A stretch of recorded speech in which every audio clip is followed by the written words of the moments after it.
हाँ जी बच्चों, D block elements किनको कहते हैं? डी ब्लॉक एलिमेंट्स किनको कहते हैं बच्चों?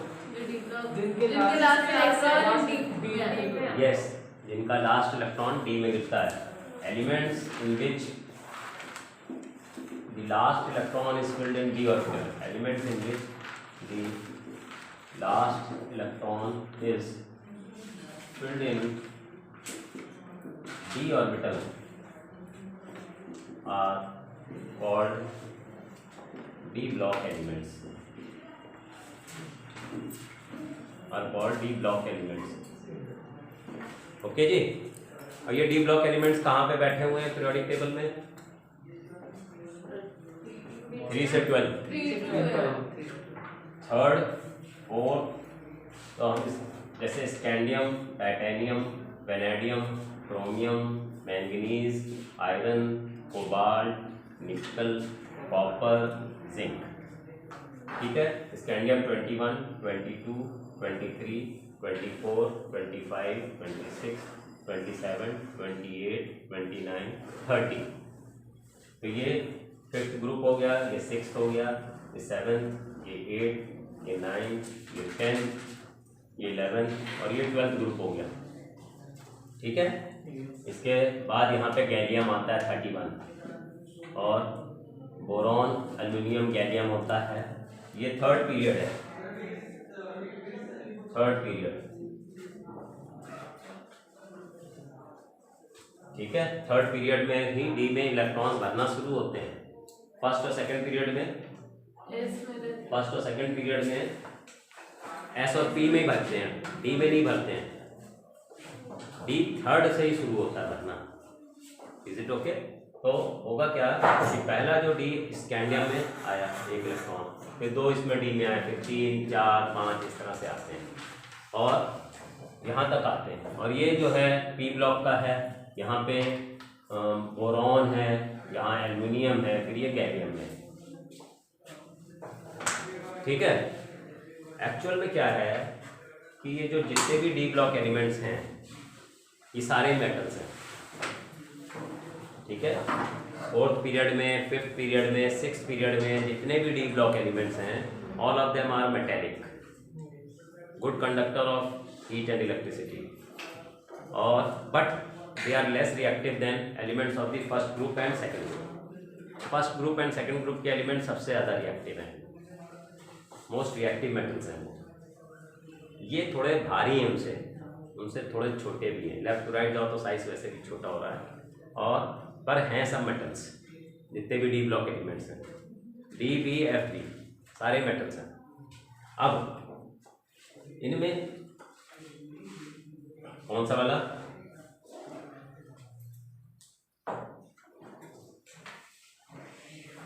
भाई हमारे पास हाइड्रोजन, लिथियम, सोडियम, पोटेशियम। अच्छा 19, हाँ you are right, 4th period में है, you are right, 4th period में है। और पोटेशियम के बाद यहाँ कैल्शियम है 20 और 21। ठीक है, इसका जो सोडियम वगैरह के बाद वाले जो हैं उनके अंदर भी खाली हमारा धरना 3D शुरू होता है यहाँ से। तो जैसे सपोजिंग हम मैंगनीज की बात करें, मैंगनीज 25 है, 1s, 2s, 2p, 3s, 3p, 4s, 3d। Actual में 4th शेल में s में इलेक्ट्रॉन्स पहले जाते हैं, 3d में बाद में भरे जाते हैं। और 3d में भरेंगे कब? जब 21st इलेक्ट्रॉन आएगा तब 3d में भरा जाएगा, उसके पहले तो d में भरा ही नहीं जा रहा है। तो यहाँ तक आप देखिए, हम जब यहाँ कैल्शियम तक आ गए तो 20 हैं, तो यहाँ तो ऐसे ही तक भरा जाएगा, और कैल्शियम के बाद डी में भरना शुरू होगा। तो इसलिए you are right, 4th period से डी ब्लॉक में भरना शुरू होता है। ठीक है, तो अब हमने मैंगनीज 25 है, 2, 2, 6, 2, 6, 2, 5, डी में 5 इलेक्ट्रॉन्स भरे जा रहे हैं। और ऊपर का हटा के यहाँ पे मैं समझाता हूँ ये कैसे भरे जाएंगे। डी में जो इलेक्ट्रॉन भरा जाता है वो लास्ट बट 1 शेल में भरा जा रहा है, आखिरी में नहीं भरा जा रहा है। ठीक है, बात समझ में आ रही है? हम शर्ट पहनने के बाद ऊपर से कोट पहन रहे हैं, वो बाहर पहन रहे हैं, पर हम कोई चीज शर्ट के अंदर रख रहे हैं कोट पहन लिया मैंने, मान लीजिए ये कोट पहना मैंने, और पेन रख रहा हूँ मैं शर्ट के अंदर रख रहा हूँ, तो बाहर वाले में तो रख नहीं रहा हूँ, तो लास्ट बट वन, ठीक है। और कोई चीज़ और है वो मैं और भी अंदर रख रहा हूँ, तो वो लास्ट बट टू होगा। तो आउटर मोस्ट शेल में जो इलेक्ट्रॉन्स भरे जाते हैं, ठीक है, वो रिप्रेजेंटेटिव एलिमेंट्स में होता है। एस और पी में आउटर मोस्ट शेल में इलेक्ट्रॉन्स भरे जाते हैं, डी में लास्ट बट वन में भरे जाते हैं, और एफ में लास्ट बट टू में भरे जा रहे हैं, ठीक है। तो इसी को मैं देख रहे हैं, इसी को हम लोग चेक कर रहे हैं कि मान लीजिए आपका मैंगनीज 25 है, तो मैं कैसे भरूंगा, ये मान लीजिए इसका न्यूक्लियस है, मान लेते हैं 25 प्रोटॉन्स हैं, और न्यूट्रॉन्स तो ज़्यादा ही होते हैं, फिर भी 25 न्यूट्रॉन्स मान लीजिए। तो 1s में 2 इलेक्ट्रॉन्स भरे गए, 1s में 2 इलेक्ट्रॉन भरे गए, ठीक है। आप पीछे तो दिखेगा,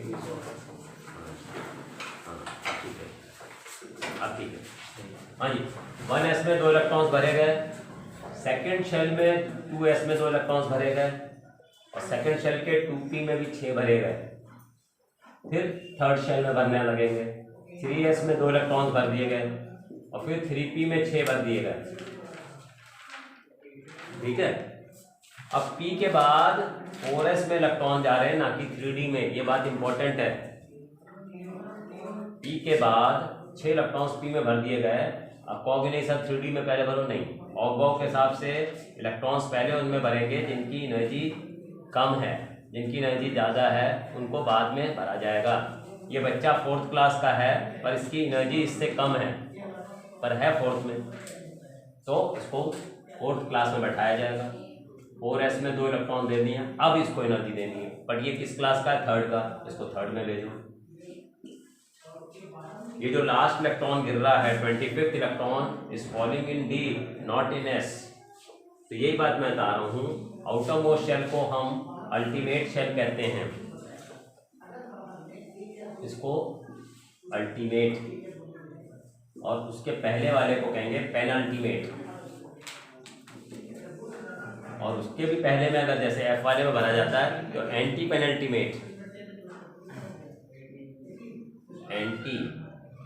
एंटी मेरिडियन होता है ना, वैसे ही anti penultimate.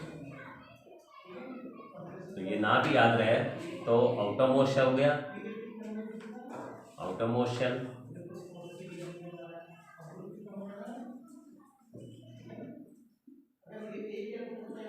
Last but one shell, और ये लास्ट बट टू शेल, आखिरी से 2 अंदर, आखिरी से 1 अंदर, और ये आखिरी वाले में भरा जा रहा है। तो एस और पी वाले जो हैं रिप्रेजेंटेटिव एलिमेंट्स हैं, एस ब्लॉक और पी ब्लॉक एलिमेंट्स, उनमें आखिरी आउटर मोस्ट शेल में इलेक्ट्रॉन भरा जाता है। डी वाले में लास्ट बट वंस में आखिरी वाले से 1 अंदर जाता है, और एफ वाले में आखिरी वाले से 2 अंदर जाता है। तो जब एफ वाले पे आएंगे तो उसको भी देखेंगे। फिलहाल आप इसको उतार लीजिए, फिर हम लोग इसके बारे में और बातें करेंगे, ठीक है। उतारिए, पहले उतार लीजिए इसको।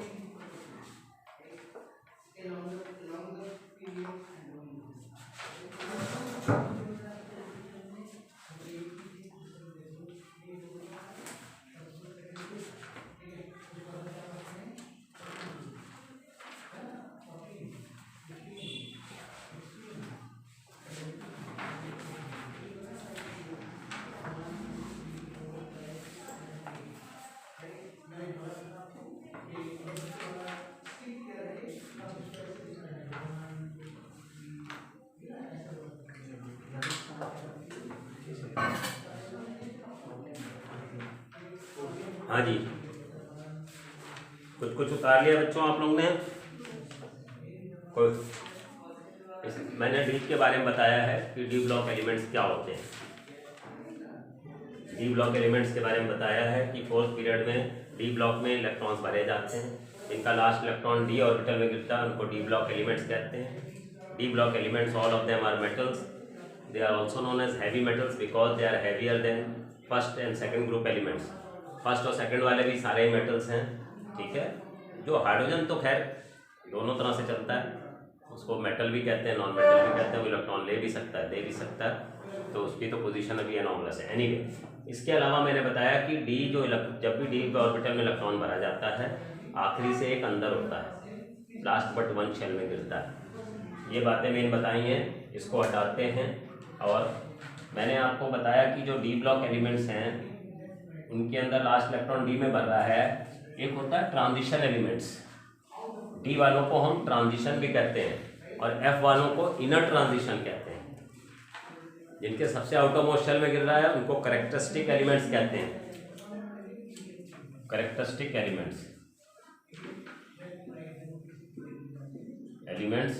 जिनमें लास्ट इलेक्ट्रॉन एस और पी में गिर रहा है, एस या पी में। और ट्रांजिशन किसको कह रहे हैं? जिसका एक अंदर गिर रहा है, जिसमें डी में गिर रहा है। और इनर ट्रांजिशन जिनमें एफ में गिर रहा है। जनरल जो इनकी बात की जाती है कि भाई कैरेक्टरिस्टिक एलिमेंट है या ट्रांजिशन एलिमेंट है या इनर ट्रांजिशन एलिमेंट है।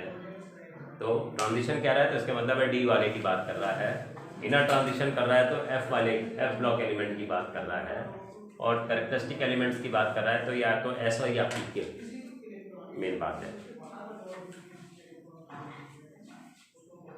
ठीक है, ये फीलिंग मैंने बता दी आपको कि कैसे कैसे भरा जाता है। जिन और बहुत प्रिंसिपल लगाते हुए जिनकी एनर्जी कम है पहले उनको उन ऑर्बिटल्स में एनर्जी इलेक्ट्रॉन दिया जाता है, और जिनकी ज़्यादा एनर्जी है उनमें बाद में इलेक्ट्रॉन भरा जाता है। हाँ जी, ठीक है बच्चों। अब ट्रांजिशन एलिमेंट की एक्चुअल डेफिनेशन जो है वो डी ब्लॉक एलिमेंट्स का नहीं है। Transition elements are those in which the d orbital is partially filled in atomic state or in its stable oxidation state। ये जिंक जो है ये ट्रांजिशन एलिमेंट नहीं माना जाता है। क्यों नहीं माना जाता है? क्योंकि इसका d orbital is fully field. जो फुल्ली फिल्ड हैं वो ट्रांजिशन एलिमेंट नहीं माने जाते, बट हम ट्रांजिशन में गिन लेते हैं कि डी में गिर रहा है इलेक्ट्रॉन। बट एक्चुअल में जो प्रॉपर्टीज ट्रांजिशन एलिमेंट्स की हैं वो प्रॉपर्टीज जिंक के पास नहीं है। Transition elements are paramagnetic in nature, zinc diamagnetic है। Transition elements are coloured, their compounds are also coloured because they have unpaired electrons. ये वाइट होगा, इसके सॉल्ट ज़्यादातर वाइट हो गए, ठीक है, कलरलेस होते हैं। एनीवे, तो हम ट्रांजिशन एलिमेंट्स किसको कह रहे हैं? Transition elements are those whose d orbital is partly filled या partially filled, एक ही बात है, partly filled in its atomic state or its most stable ionic state या in its most stable oxidation state भी कह सकते हैं, और in its most stable oxidation state। अब बात समझिए कैसे कह रहे हैं हम बात। जिंक को हमने ट्रांजिशन नहीं कहा है, zinc is not a transition element. Zinc is not a transition element।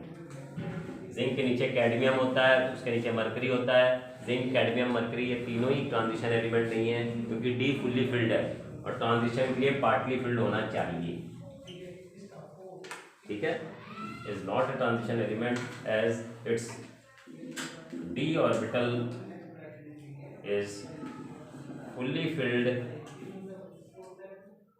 in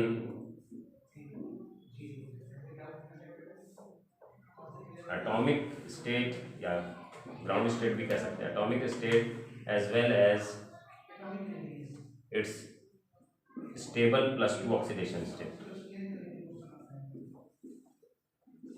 zinc का +2 ले लो तब भी वो डी फुल्ली फिल्ड है, क्योंकि 2 इलेक्ट्रॉन्स कहाँ से निकल रहे हैं? एस से, तब भी फुल्ली फिल्ड है। तो इसलिए बेचारा ट्रांजिशन है ही नहीं, नॉन ट्रांजिशन हो गया।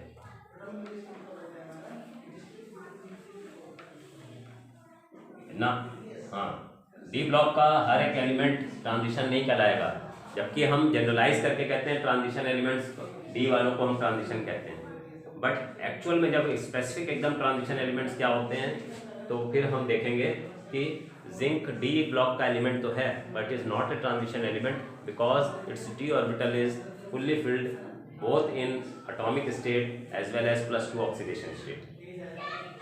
जिंक के नीचे कैडमियम है, कैडमियम के नीचे मरकरी है, ये सब नॉन ट्रांजिशन कहलाएंगे क्योंकि डी ऑर्बिटल फुल्ली फिल्ड होता है। ठीक है जी, जिंक आपका 30 है, 1s 2s 2p 3s 3p 4s 3d 2 2 6 2 6 2 10, और जिंक का +2 ऑक्सीडेशन स्टेट ले लो तो 4s के 2 इलेक्ट्रॉन निकल गए, तब भी 3d 10 ही रहा, यहाँ भी 10 है वहाँ भी 10 है, फुल्ली फिल्ड ही है दोनों केस में, तो क्या होगा नॉन ट्रांजिशन, बाहर कर दिएगा 2 3 4 5 6 7 8 9 10 +2 में भी फुल्ली फिल्ड है, तो इसलिए it is a non transition element. बता दीजिए बच्चों,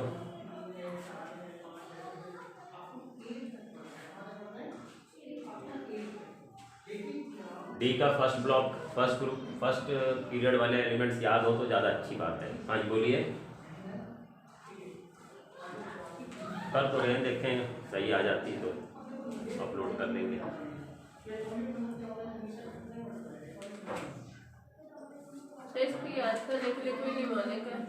हाँ जी, इसके लिए निमोनिक मैंने बताया था, हाँ सचिन तेंदुलकर वाला, Sachin Tendulkar very crazy man, फिर कोई नई सेंचुरी जमाएगा, या शक्ति विकर्मन फिकोनिकोजिन, शक्ति विकर्मन फिकोनिकोजिन, ऐसे भी नहीं याद रहेगा। मैंने अपनी वीडियो जो YouTube पे बना डाली है उसमें कैसे S को याद करना है, कैसे P को, कैसे D को, कैसे F को, उसमें भी दिया हुआ है। सुंदरी तू विवाह कर मुझसे, फिर कोई नहीं कहेगा जान मुझे, जितना टेढ़ा मेढ़ा होगा निमोनिक उतना ज़्यादा याद रहेगा, तो आप अपना भी बना सकते हो। एनीवे ठीक है, अब ध्यान दीजिए, ये सारे यहाँ से लेके यहाँ तक सब ट्रांजिशन है, आखिरी वाला नॉन ट्रांजिशन है। Is it okay? किसी में भी एक भी अनपेड रह गया है वो ट्रांजिशन है, और डी सारे फुल्ली फिल्ड हैं, ground state as well as in oxidation state, तो वो नॉन ट्रांजिशन कहलाएगा। अब इस पे एनसीईआरटी ने क्वेश्चन पूछा है, ये हटा रहे क्वेश्चन इन्होंने पूछा है कि भाई जो आपका कॉपर है, सिल्वर है, इनमें भी डी फुल्ली फिल्ड है, उनको क्यों नहीं नॉन ट्रांजिशन कह रहे हो, उनको क्यों नहीं बाहर कर रहे हो? क्वेश्चन है Y copper 29 and silver 47 which have fully filled d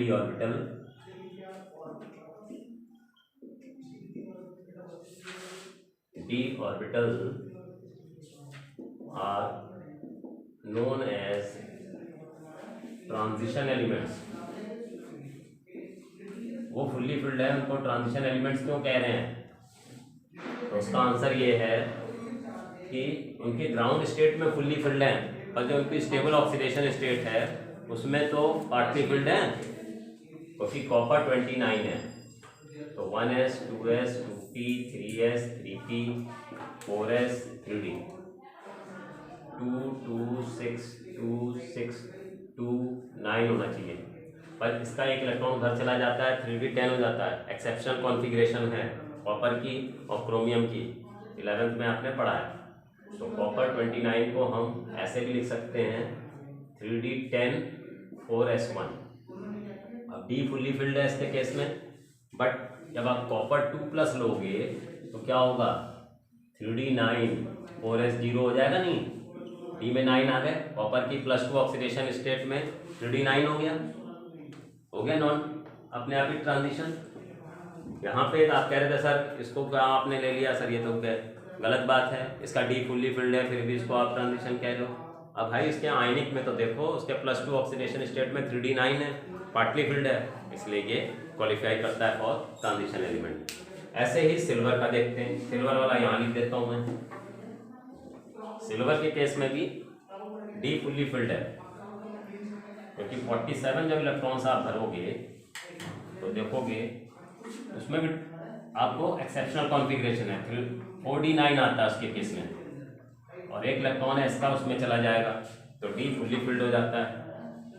तो उसके केस में भी सिल्वर है 47, 1s 2s 2p 3s 3p 4s 3d 4p 5s 4d, ठीक है, 2 2 6 2 6 2 10 6 2, तो यहाँ तक 10 20 30 38 और 9 47, इसका एक इलेक्ट्रॉन उधर चला जाएगा तो सिल्वर हो जाएगा 3d 4d10 4d10 5s1, D fully filled हो गया। तो यहाँ पे इल्जाम लग गया सर आप भेदभाव कर रहे हो सर, इसके डी फुल्ली फिल्ड है फिर भी आप इसको ट्रांजिशन क्यों नहीं कह रहे हो, इसको ट्रांजिशन क्यों कह रहे हो, तो उनसे कहा जाएगा Ag2+ ले लो and you will get 4d9 5s0, आ गया ना 9, हो गया पार्टली फिल्ड। तो हमको आंसर इसमें यही लिखना है, in case of copper and silver they have partly field d orbital in their stable +2 oxidation states. बस सिंपली ये समझाना। उतारिए, इसको उतार लीजिए, इसके बाद भी कोई डाउट है तो वो आप पूछ सकते हैं। कॉन्फ़िगरेशन पेपर में दिखा दो तो बेटर है, टीचर को समझ में आ जाएगा कि इसको सब आता है बच्चे को।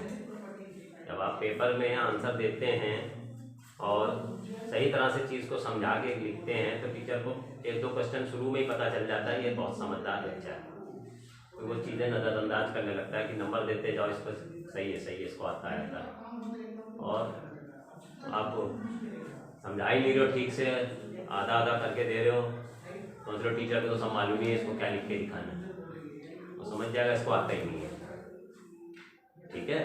और केमिस्ट्री में वैसे भी मैं बता दूं कि पेपर में टाइम बचता ही है हमेशा। फिजिक्स मैथ्स में परेशान होते हैं, मैथ इंग्लिश में भी परेशान होते हैं बच्चे कभी कभी, वो तो केमिस्ट्री हमेशा आपका कम टाइम में हो जाएगा, क्योंकि आप वहाँ तो क्वेश्चन डायरेक्ट पूछे जाएंगे कि ये बताओ ट्रांजिशन है कि नहीं, आता है तो आप 2 मिनट के अंदर 1 मिनट के अंदर कर लोगे, नहीं आता है तो 3 दिन बैठे रहो, नहीं आएगा। तो केमिस्ट्री में एक तो न्यूमेरिकल का आपका पोर्शन ही बहुत कम है, 2 ही चैप्टर आपके न्यूमेरिकल के हैं इस बार सेकंड टर्म में, 3rd चैप्टर 4th चैप्टर, और हर न्यूमेरिकल के लिए आपको 4 मिनट दिए जाते हैं और वो न्यूमेरिकल हो जाता है 3 ही मिनट के अंदर, और हर क्वेश्चन के लिए आप देखोगे तो कम से कम आपको 3-4 मिनट दिए जा रहे हैं, और वो क्वेश्चन 1 मिनट के अंदर से पहले ही हो जाता है। पूछ लिया जाए कि भाई why silver and copper are transition elements even when they in the ground state they have fully filled d orbital, कितनी मिनट लिखेंगे आपको, आप 4 लाइन भी लिखोगे तब भी 1 मिनट से ज़्यादा नहीं लगना है। As in silver and copper in ground state d orbital is fully filled, but in their +2 oxidation state it is partly filled, so they are transition element। लिख के दिखा दो, इस तरह से कॉन्फ़िगरेशन लिख के दिखा दो, अपने आप खुश हो जाएगा टीचर, नंबर देगा।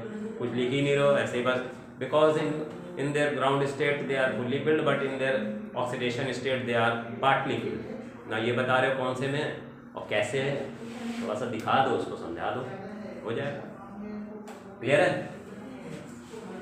चीज़ों को आपने बहुत स्वादिष्ट हलवा बनाया है और पर रख दिया गंदी तस्तरी में, तो मैं क्या कहूँगा, मैं मीठा खाता ही नहीं ना, डॉक्टर ने मना नहीं सर बहुत स्वादिष्ट बना है और इतनी गंदी दिख रहा है गंदगी के अंदर रख दिया है, अब उससे कहें कि तुम बहुत गंदे हो, अच्छा नहीं लगेगा, तो मैं खाता नहीं हूँ ना, बिल्कुल मना है, क्या करेगा।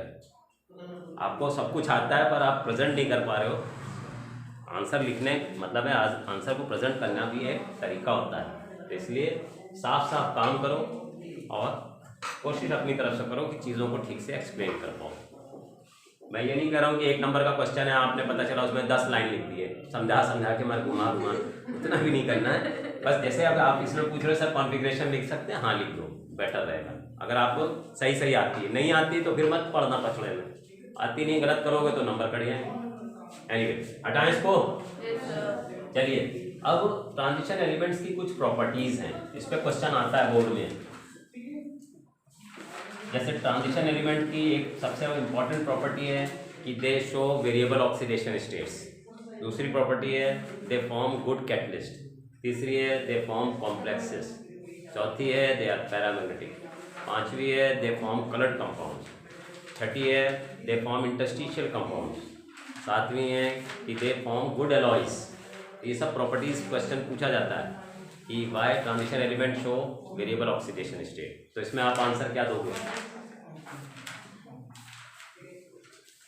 मैंगनीज जो है +2 भी दिखाता है, +3, +4, +5, +6, +7। सब क्योंकि जो डी ऑर्बिटल्स होते हैं वो मतलब उनके लिए इजीली वो गेन भी कर सकते हैं, इलेक्ट्रॉन लूज भी कर सकते हैं। ठीक है, इसके अंदर आपको मेनली ये बात कहनी है कि जो रिप्रेजेंटेटिव एलिमेंट्स हैं, करेक्टरिस्टिक या रिप्रेजेंटेटिव भी कहा जाता है उन्हें, या एस और पी वाले, उनके आउटर मोस्ट शेल और लास्ट बट वन शेल, उनमें एनर्जी डिफरेंस ज़्यादा है। बट इनके केस में ट्रांजिशन एलिमेंट्स के आउटर मोस्ट शेल और पेनल्टीमेट शेल, इन दोनों की एनर्जी में ज़्यादा डिफरेंस नहीं है। तो both can participate in bond formation, therefore they have variable oxidation state. दोनों ही पार्टिसिपेट कर सकते हैं। जैसे मान लीजिए कि हमारे बच्चे बहुत छोटे हो, मान लो 1-2 महीने के हैं। अब हमारी बहस अगर किसी से हो रही है तो हम ही बहस करेंगे, पार्टिसिपेट करेंगे। बच्चे तो बहुत छोटे हैं, वो तो कुछ कर नहीं सकते हैं। बच्चे हमारे बड़े हों, वो भी 26-27 साल के हों, मेरी बहस हो रही है और बच्चे भी आके इन्वॉल्व हो जाए, क्योंकि उनकी और मेरी एनर्जी क्वाइट सिमिलर है, तो both are participating in this argument, तो बढ़ गया ना। दोनों की बराबर सी है, तो फिर क्या होगा, बाहर वाले भी पार्टिसिपेट कर रहे हैं, अंदर वाले भी पार्टिसिपेट कर रहे हैं, तो ज़्यादा ऑक्सीडेशन स्टेट्स होगी। पर बाहर वाला की एनर्जी बहुत ज़्यादा है, अंदर वाले की एनर्जी बहुत अलग है, तो पार्टिसिपेट दोनों नहीं करेंगे। तो आपको सिंपली आंसर देना है कि जो ट्रांजिशन एलिमेंट्स होते हैं उनके outer most shell as well as penultimate shell both can take part in bond formation because their energies are quite similar. Is it okay? अब सोडियम के हाल देखिए, सोडियम 11 है, 281।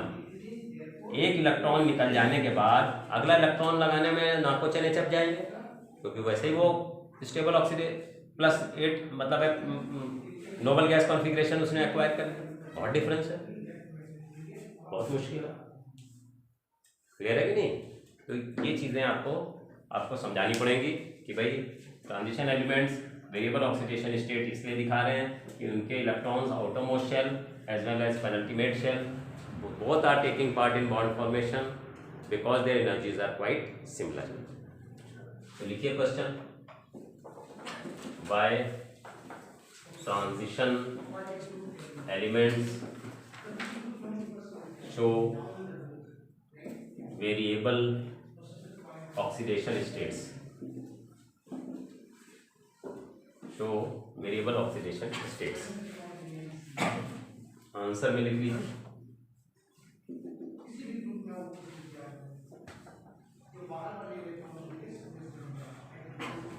In transition elements, the energies of ions of outermost shell as well as penultimate shell are quite similar, therefore both of them take part in bond formation, hence they show variable valencies, hence they show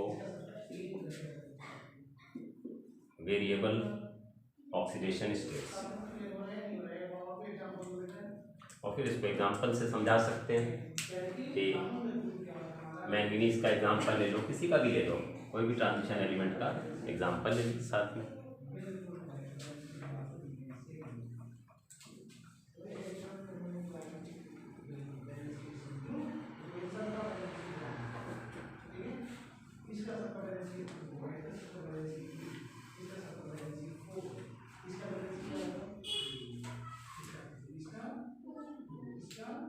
manganese है 25 है, तो 3d5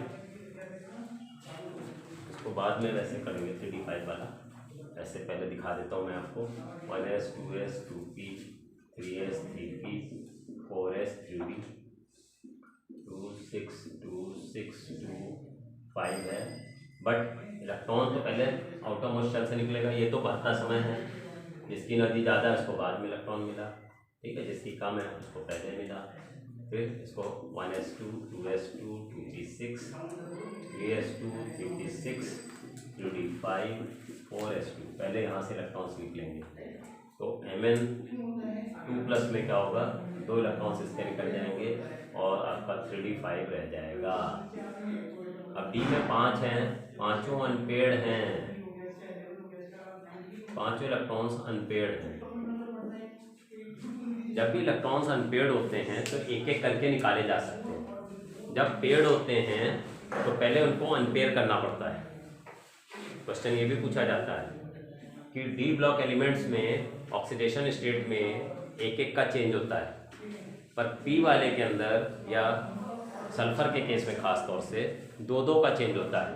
sulphur जो है 16, उसके अंदर sulphur +2 oxidation state दिखाता है, sorry -2 दिखाता है, इसके अलावा +2 भी दिखाता है, +4 भी दिखाता है, +6 भी दिखाता है। H2S में -2 दिखा रहा है, HCl2 में +2 दिखा रहा है, SO2 में +4 दिखा रहा है, SO3 में +6 दिखा रहा है। तो 2-2 के अंतर आ रहा है, 2 के बाद 3 नहीं दिखा रहा है, 4 के बाद 5 नहीं दिखा रहा है। देयर इज डिफरेंस ऑफ 2, क्योंकि इसके अंदर जैसे पेयर्ड वाले को अनपेयर करोगे oxidation state will change by 2, वो भी देखेंगे कैसे। फिलहाल इतना ये वाला उतार लो, फिर मैं उसको समझाता हूँ। सल्फर वाले को इतना उतार लो, ये बात है।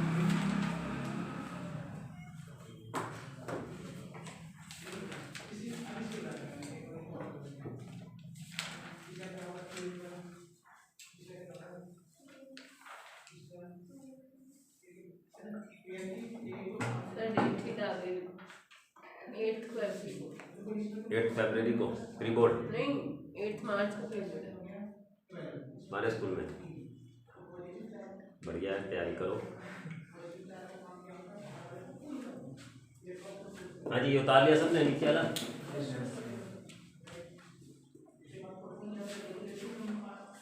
उतारो।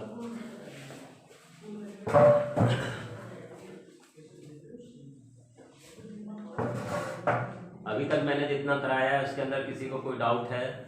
अगर आपको डाउट नहीं है तो मेरे को एक डाउट है, फिर मैं पूछूंगा किसी से भी। आपको कोई डाउट है तो पहले क्लियर कर लो, क्योंकि मेरे को भी एक डाउट आ रहा है। मेरे को डाउट आना चाहिए था, नहीं आना चाहिए था? हाँ जी बच्चों,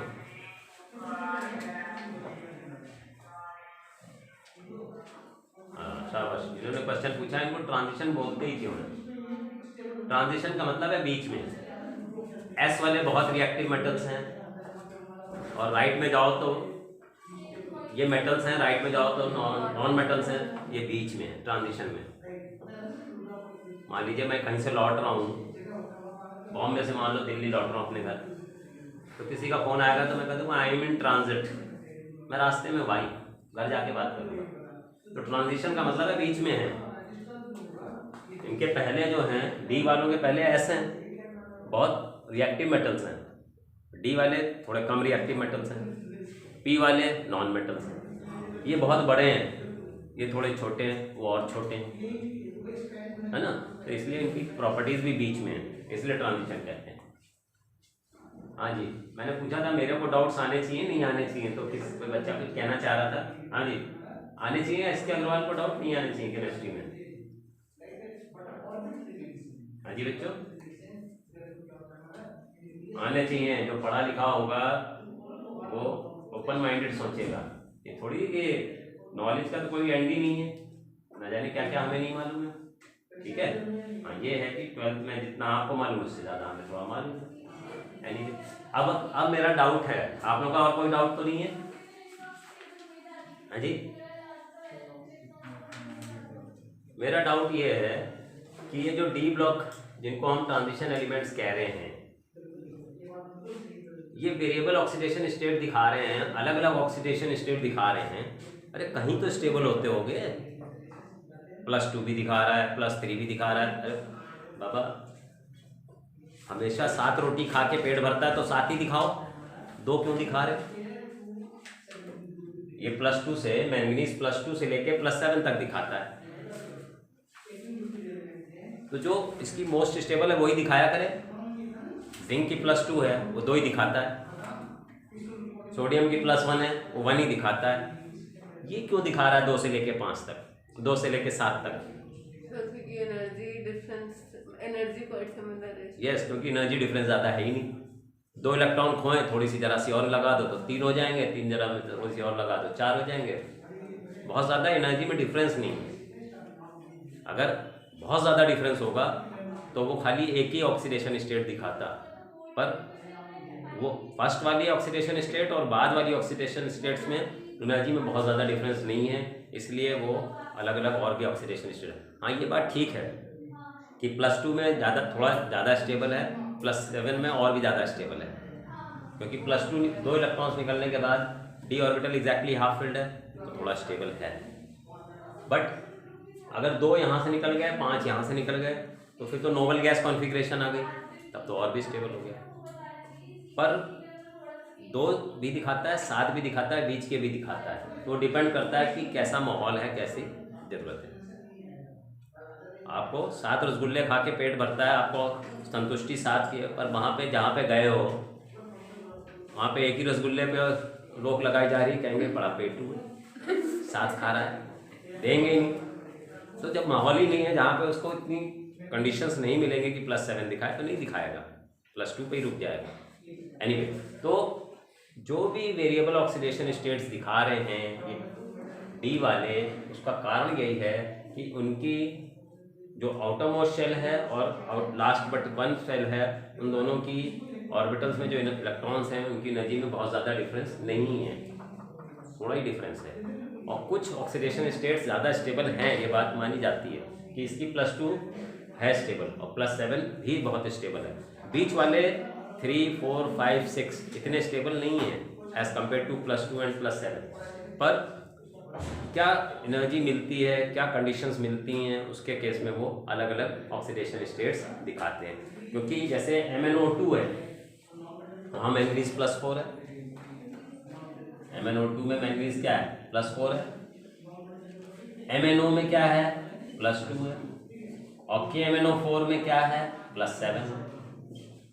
तो अलग अलग हम लोग देख रहे हैं कि बहुत सारे कंपाउंड्स मिल रहे हैं जिसके अंदर ये अलग अलग ऑक्सीडेशन स्टेट्स दिखा रहा है। तो वो डिपेंड करता है क्या हालात हैं, क्या कंडीशंस हैं, अलग अलग कंडीशंस में अलग अलग कंपाउंड्स बनते हैं। Is it okay? ये हटा लो। चलिए नेक्स्ट इसका जो हम लोग देखते हैं ट्रांजिशन एलिमेंट्स की, कि ये एलॉयज क्यों बनाते हैं। Transition elements they form good alloys, why? हाँ जी,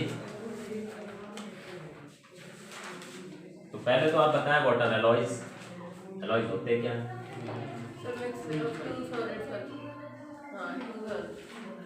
यस, मेटल, यस शाबाश, होमोजीनियस मिक्सचर ऑफ 2 मेटल्स, 2 और मोर मेटल्स और नॉन मेटल। ठीक है, तो जैसे हम लोग ब्रास कहते हैं, ब्रॉन्ज कहते हैं, जर्मन सिल्वर कहते हैं, ये सब एलॉयज हैं। ठीक है, अब हम एलॉयज बनाते ही क्यों हैं? यस, उनकी प्रॉपर्टीज उस एलिमेंट से बेटर होती हैं। ठीक है जी, जैसे हम जो प्रेशर कुकर बनता है, तो स्टेनलेस स्टील का भी खैर अब बनने लगना है, पहले ड्यूरेलिमिन का बनता था, ठीक है। तो खाली एल्युमिनियम नहीं है, एल्युमिनियम में इतनी स्ट्रेंथ नहीं है, कॉपर के साथ मिक्स करके बनाया जाता था। अब जो जर्मन सिल्वर है उसमें सिल्वर है नहीं कहीं, पर नाम उसका जर्मन सिल्वर है क्योंकि उसमें चमक ऐसी है जैसे सिल्वर की तरह, वो भी एक एलॉय है, ठीक है।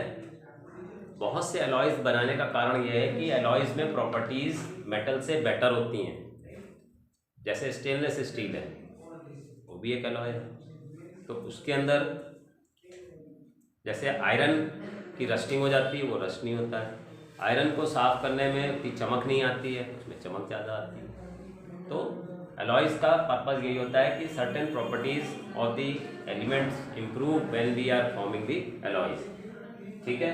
तो खास तौर से क्या क्या प्रॉपर्टीज में इम्प्रूवमेंट आ जाता है एलॉयज के केस में? स्ट्रेंथ इंक्रीज जाती है, स्ट्रेंथ, कुछ केस में स्ट्रेंथ हो जाती है, रस्टिंग नहीं होती, रस्टिंग नहीं होती, करोजन नहीं होता है, melting, good conductor, good conduct, they are good conductor like the metal itself, hard हो जाते हैं। जैसे अब कहा जाता है कि why do we use alloys of aluminium in aeroplane या इन प्रेशर कुकर, तो उसका कारण यही है कि वो हार्ड हो जाते हैं, उनके जो एलॉयज होते हैं they are much harder, they have more strength and they are light, even light भी हैं, हार्ड भी हैं, कोरोड भी नहीं हो रहे हैं, केमिकली रिएक्ट भी नहीं कर रहे हैं, तो ये सब बातें। हाँ जी, कुछ कह रहा कोई? मैं सल्फर का भी बारे में बता रहा था जो आपको कि इसके अंदर अनपेड दो बार में, एक बार में कैसे हो रहे हैं। सल्फर की 1s 2s 2p 3s 3p 2 2 6 2 4, is it okay? अब ये आउट ऑफ मोशन तो ये है, इन्हीं में से पार्टिसिपेट करना है इनको। अब होगा क्या कि मान लीजिए 3s में 2 इलेक्ट्रॉन्स हैं और 3p में 4 इलेक्ट्रॉन्स हैं, 2 3 4। पहले तो ये दोनों अनपेड हैं, तो 2 इलेक्ट्रॉन अगर पेयरिंग करवा रहे हैं, ये अगर ले रहे हैं तो -2 ऑक्सीडेशन स्टेट हो गई, और इन दोनों को खो दिया तो +2 हो जाएगा, is it okay?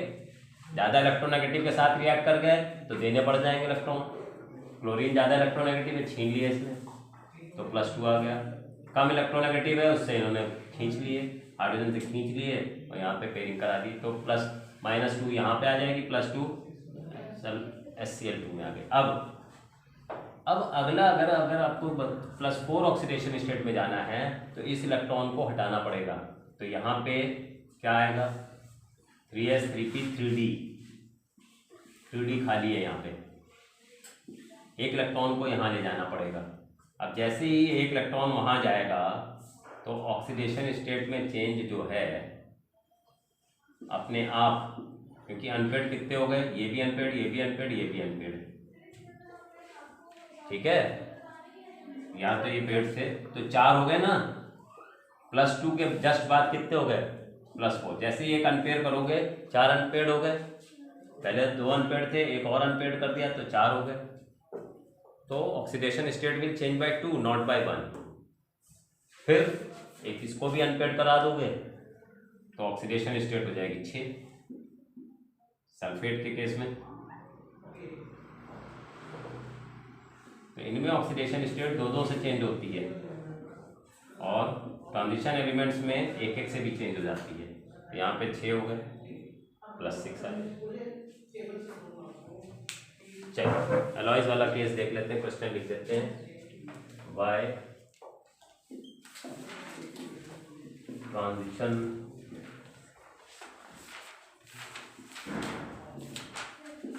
Elements for good alloys. हाँ जी, ट्रांजिशन एलिमेंट्स एलॉयज आसानी से क्यों बना पा रहे हैं? क्योंकि ट्रांजिशन एलिमेंट्स में ये जो जितने एलिमेंट्स हैं इनकी साइज में बहुत ज़्यादा डिफरेंस नहीं है, तो they can substitute one another from their solid solutions. Answer में लिखेंगे as the sizes of the transition elements are quite similar,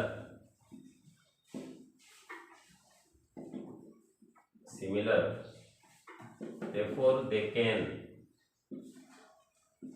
substitute one another from their solid solutions.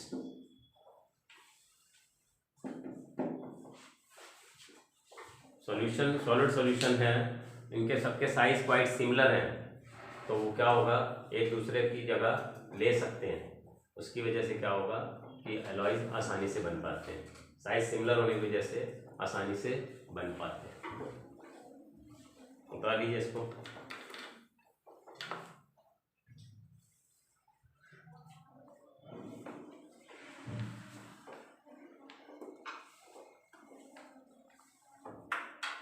हार्दिक को समझ में आ रहा है? हर्ष जैन, हाँ जी। हाँ, मोल्टन सॉलिड सॉल्यूशन का मतलब है मोल्टन।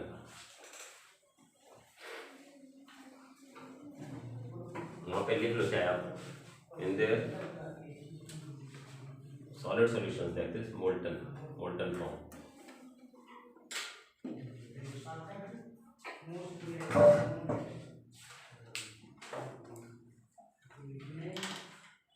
कृतिका को समझ में आ गया? कुश बंसल, सोमिल, सुहानी को आ रहा है समझ में? तृप्ति को, अब तृप्ति को बताना है कि इनके साइज क्वाइट सिमिलर क्यों हैं। ट्रांजिशन एलिमेंट्स के साइजेस आर क्वाइट सिमिलर, ऐसा क्यों? कोई बता सकता है?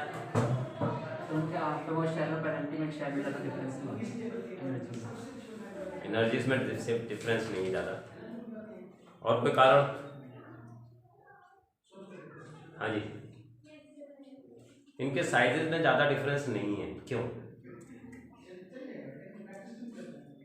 क्योंकि इनका लास्ट इलेक्ट्रॉन कहाँ गिर रहा है? अंदर गिर रहा है। मेरी कार और आपकी कार दोनों की एक ही है, एक ही कंपनी की है, मान लीजिए दोनों की नॉक्सॉन है, ठीक है। और मैंने अपनी कार के अंदर बहुत सारा माल भर रखा है, भरे जा रहा हूँ, और आपकी कार बिल्कुल खाली पड़ी है। देखने में किसकी कार बड़ी लगेगी? दोनों की बराबर लगेगी, क्योंकि अंदर भरा जा रहा है ना, बाहर तो कुछ भर ही नहीं दो। हम बाहर कुछ भरे तो दिखेगा, अरे यार सर ने तो इसके ऊपर वो लगा रखा कैरियर, उसके ऊपर वो लगा रखा, उसके ऊपर, अबे अंदर ही भर रहे हैं तो दिख ही नहीं रहा कुछ। दोनों की कार एक ही जैसी लग रही है, ये बराबरी तो है, क्योंकि डी ऑर्बिटल्स जो हैं अंदर हैं। आउटरमोस्ट शेल में तो एस भरा हुआ है, सब में दो दो भरे हुए हैं, और जो भी डी के आएंगे वो अंदर घुस रहे हैं, तो उसकी वजह से साइज में ज़्यादा डिफरेंस नहीं आ रहा है। और प्रॉपर्टीज़ में भी बहुत सारा डिफरेंस नहीं होगा, क्योंकि chemical properties depend on the electrons in the outermost shell. सबके आउटरमोस्ट शेल में दो दो इलेक्ट्रॉन हैं, तो केमिकल प्रॉपर्टीज में भी बहुत ज़्यादा डिफरेंस नहीं है। बट इनके साइज में डिफरेंस ना होने की वजह से ये एक दूसरे को सॉलिड सॉल्यूशन में अंदर सब्स्टिट्यूट कर सकते हैं। उसकी जगह ये आ गया, उसकी जगह ये आ गया। हाँ जी बताइए।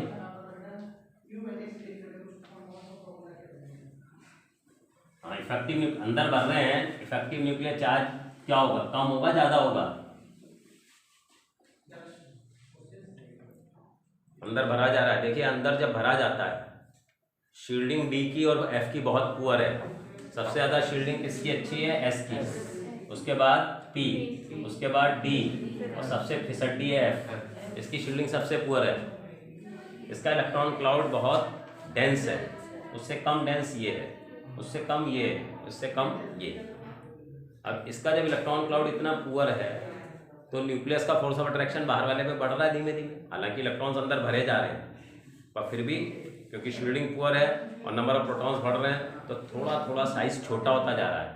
लेफ्ट टू राइट जाएंगे तो थोड़ा थोड़ा साइज छोटा होता जाता है, मिडिल तक ज़्यादा छोटा होता है, बाद में मिडिल के बाद, क्योंकि मिडिल तक 5 अनपेयर्ड इलेक्ट्रॉन होंगे, मिडिल के बाद जहाँ छठा इलेक्ट्रॉन डी में आया एक पेयरिंग, फिर एक और पेयरिंग। जब पेयरिंग होती है तो थोड़ी सी रिपल्शन बढ़ती है, तो साइज थोड़ा सा एंड की ओर बढ़ने लगता है रिपल्शन की वजह से, अदरवाइज लेफ्ट टू राइट जा रहे हैं छोटा रहता। अब क्या है कि हमने आपको बताया scandium, titanium, vanadium, chromium, manganese, iron, cobalt, निकल, कॉपर, जिंक, ये जो बीच में बैठे हैं इनके साइज बहुत सिमिलर है, तो इसलिए इनके अलॉयज भी बहुत मिलते हैं। ठीक है, मैंगनीज का आयरन के साथ, आयरन का कोबाल्ट के साथ, आयरन का निकल के साथ, आयरन का क्रोमियम के साथ, इन सब के साथ बहुत सारे अलॉयज हैं, क्योंकि इन सब के साइज बहुत सिमिलर है, इसलिए दे can substitute one another from the solution. मान लीजिए ये सॉल्यूशन है, ठीक है, ये पता चला आयरन है, इसी साइज का मैंगनीज है, वो भी घुस गया बीच में, तो मिक्सिंग होमोजेनियस सॉल्यूशन बन जाएगा आसानी से, कोई दिक्कत नहीं। इज इट क्लियर और नॉट क्लियर? Yes, sir. चलो हटाते हैं इसको। नेक्स्ट क्वेश्चन है कि ये जो ट्रांजिशन एलिमेंट्स हैं दे आर गुड कैटलिस्ट्स। आप देखेंगे ज़्यादातर कैटलिस्ट कहीं पे क्रोमियम है, कहीं पे आयरन है, कहीं पे निकल है, कहीं पे प्लेटिनम है, कहीं पे कोबाल्ट है, बहुत सारे रिएक्शंस में आप देखते हैं इन्हीं के कैटलिस्ट बैठे होते हैं डी ब्लॉक एलिमेंट्स के। ऐसा क्यों? उनका सरफेस एरिया ज़्यादा होता है तो इजीली एब्जॉर्ब कर लेते हैं। एब्जॉर्ब करने की पावर ज़्यादा है और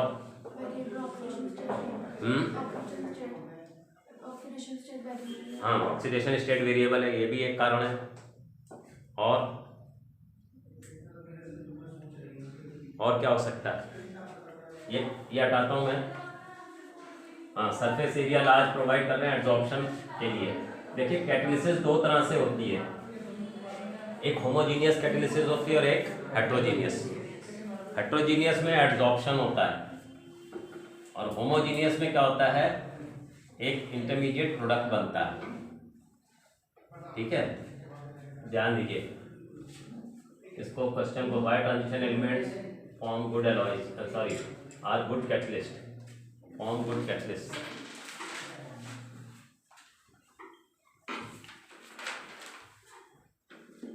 तो इसमें 3 बातें आपको ध्यान रखनी पड़ेंगी।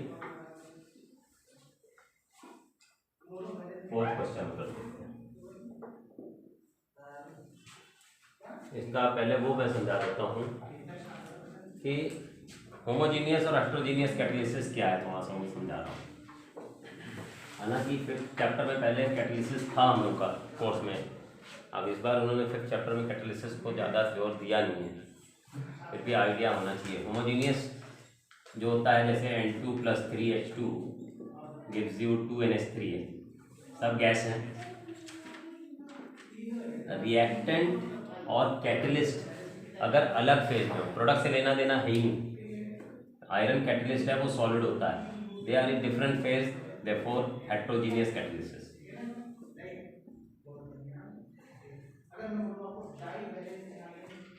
इसमें क्या होता है, एड्जॉर्प्शन पे डिपेंडेंट होता है। आयरन के ऊपर नाइट्रोजन एड्जॉर्ब हो जाएगा पहले, हाइड्रोजन नाइट्रोजन सब दोनों दे रखा है, और जो हाइड्रोजन दे रखा है वो बम्बार्ड करेगा इसको और अमोनिया आसानी से बनेगा। नाइट्रोजन और हाइड्रोजन की किसमें फोर्स ऑफ अट्रैक्शन ज़्यादा है? नाइट्रोजन में, क्योंकि साइज बड़ा है तो इसमें फोर्स ज़्यादा होता है, तो ये चिपक जाएगा, एड्जॉर्प्शन हो गया। अब तो हाइड्रोजन को इसको अटैक करना आसान होगा। तो heterogeneous catalysis is based on adsorption. तो एक तो ये जो डी ब्लॉक एलिमेंट्स हैं वो लार्ज सरफेस एरिया प्रोवाइड करते हैं फॉर एड्जॉर्प्शन, तो इसलिए दे फॉर्म गुड कैटलिस्ट। और जो होमोजीनियस वाला है, होमोजीनियस वाला आप SO2 + O2 NO गैसियस के प्रेजेंस में, ये भी गैस, ये भी गैस, ये भी गैस, होमोजीनियस कैटालिसिस। और यहाँ पे SO3 बनेगा, ठीक है, ये होमोजीनियस होमोजीनियस कैटालिसिस में हम मानते हैं कि एक इंटरमीडिएट कॉम्प्लेक्स बनता है, एक्टिवेटेड कॉम्प्लेक्स भी इसको कहा जाता है, और बाद में वो किसी और से रिएक्ट करके फाइनल प्रोडक्ट बना देता है और कैटलिस्ट फ्री हो जाता है। कैसे, समझिए। इधर पहले ध्यान दीजिए और चीज़ों को बाद में लिखना, पहले इसको ध्यान दीजिए।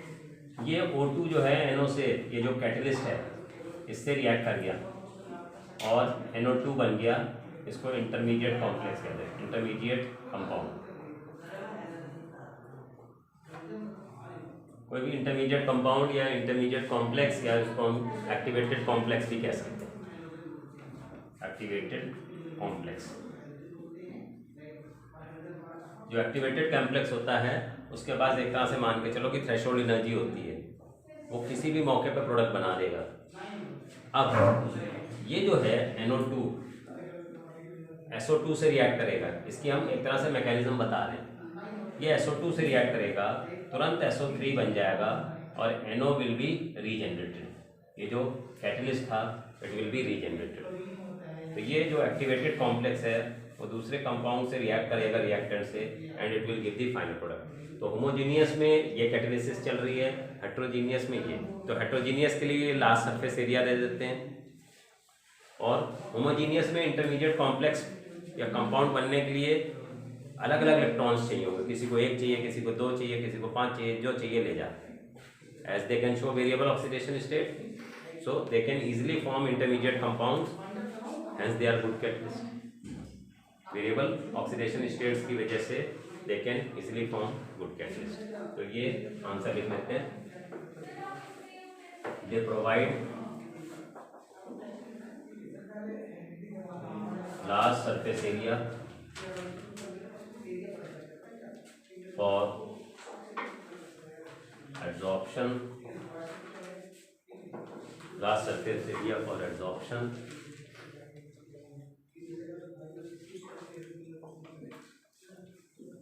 they show variable oxidation states, therefore they can form intermediate compounds, that is activated complexes easily.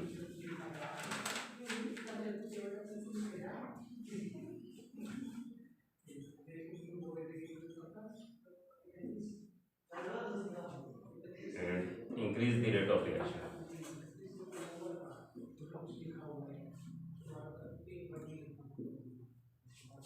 ठीक है जी।